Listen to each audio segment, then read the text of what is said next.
Of main কথা হচ্ছে ভাই, যে মানুষটা নিজেকে ডেলি পাল্টাচ্ছে, চেঞ্জ করছে, সেই মানুষটা কিন্তু ভাই এই বর্তমান যুগে কিন্তু ভাই উন্নতি করতে পারবে, টিকতে পারবে, ঠিক আছে। বাট যে মানুষটা নিজেকে রিজিডিটি পার্সন ভাবে, কঠোর ব্যক্তি ভাবে, তাদের অ্যাটিটিউড কি যে আমি যা আছি তাই থাকবো, নিজেকে পাল্টাবোই না, সেই মানুষগুলো কিন্তু ভাই লাইফে জীবনে কিছু করতে পারে না এবং উন্নতি তো করতেই পারে না, ঠিক আছে। তার মানে কি আমাদের লাইফে কিন্তু চেঞ্জ হওয়াটা কি কিন্তু মাস্ট, কম্পালসারি ব্যাপার, ঠিক আছে। তেমনি একটা যদি ছোট্ট একটা এক্সাম্পল নিই, পুকুরের জল আর নদীর জলের মধ্যে কিন্তু বহুত তফাৎ। কেন? কারণ পুকুরের জল হয় ভাই নোংরা।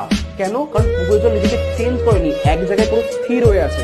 প্লাস নদীর জল কিন্তু বহুত পরিমাণে ক্লিন হয়, সাফ সুতরা হয়। কেন? কারণ পার ডে ডেলি কিন্তু নদীর জল বয়ে যাচ্ছে, হ্যাঁ কি না, হ্যাঁ কি না, তার জন্য কিন্তু নদীর জল কিন্তু সাফ সুতরা প্লাস ক্লিন, মানে নিজেকে চেঞ্জ করছে বলে। তাহলে এখান থেকে আমরা কি শিখলাম যে লাইফে কিন্তু নিজেকে পাল্টানো বহুত পরিমাণে দরকার।